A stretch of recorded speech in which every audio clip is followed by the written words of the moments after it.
चालन कहलाती है, जो कि सामान्यतः सभी ठोसों में पाई जाती है।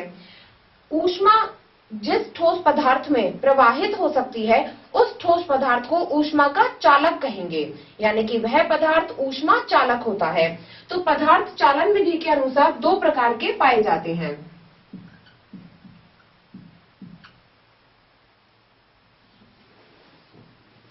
एक तो वह पदार्थ जिनमें ऊष्मा का चालन होता है, अर्थात ऊष्मा चालक पदार्थ कहलाते हैं,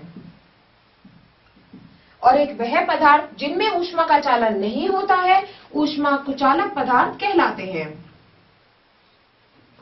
इन्हें ऊष्मा रोधी भी कहा जाता है, जो कि ऊष्मा को रोधित कर देते हैं और अपने में प्रवाहित नहीं होने देते। ऐसे पदार्थों को ऊष्मा रोधी पदार्थ कहा जाता है। ऊष्मा चालक को हम सिर्फ चालक कह सकते हैं और ऊष्मा रोधी को कुचालक कहा जाता है।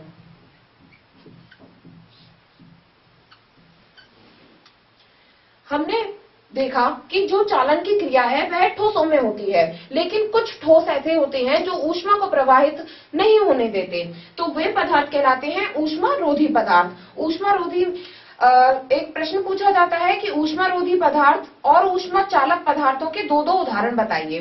तो ऊष्मा रोधी पदार्थ जो कि अपने में से ऊष्मा को प्रवाहित नहीं होने देते, ऐसे पदार्थ हैं लकड़ी तथा प्लास्टिक। प्लास्टिक और लकड़ी में से ऊष्मा का स्थानांतरण नहीं होता है।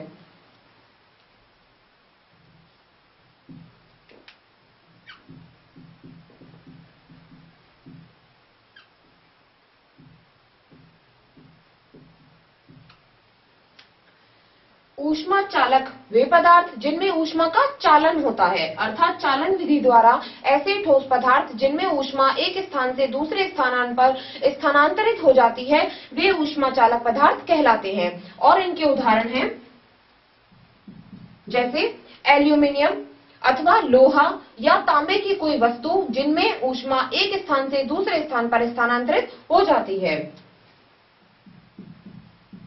एल्यूमिनियम, लोहा और तांबा, जिन्हें संक्षिप्त में हम Al, Fe और Cu लिख सकते हैं।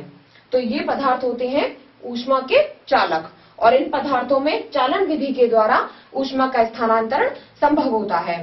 ये तो हुई ठोस पदार्थों की बात। अब कुछ पदार्थ ऐसे होते हैं जिनमें ऊष्मा का स्थानांतरण चालन विधि द्वारा नहीं होता है। वे होते हैं जैसे जल और वायु, अर्थात द्रव पदार्थ और गैसीय पदार्थ, जिनमें ऊष्मा का स्थानांतरण संवहन विधि के द्वारा संपन्न होता है।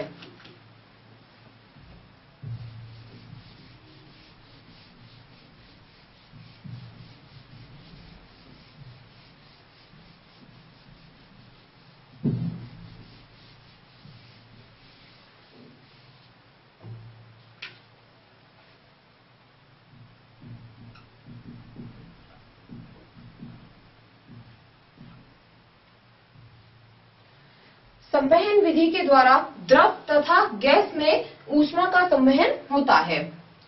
तो यानी कि जल तथा वायु में ऊष्मा का स्थानांतरण संवहन विधि के द्वारा होता है। तब इसका पहला हम उदाहरण लेकर देखते हैं कि जल में ऊष्मा का स्थानांतरण किस प्रकार से होता है। तो आप देखेंगे, आप एक क्रियाकलाप के द्वारा इसको समझ सकते हैं। जैसे आपने एक बीकर में जल लिया, जैसे यह कोई बीकर है,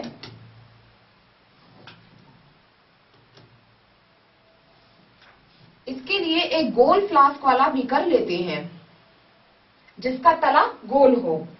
उसे एक जाली पर रखते हैं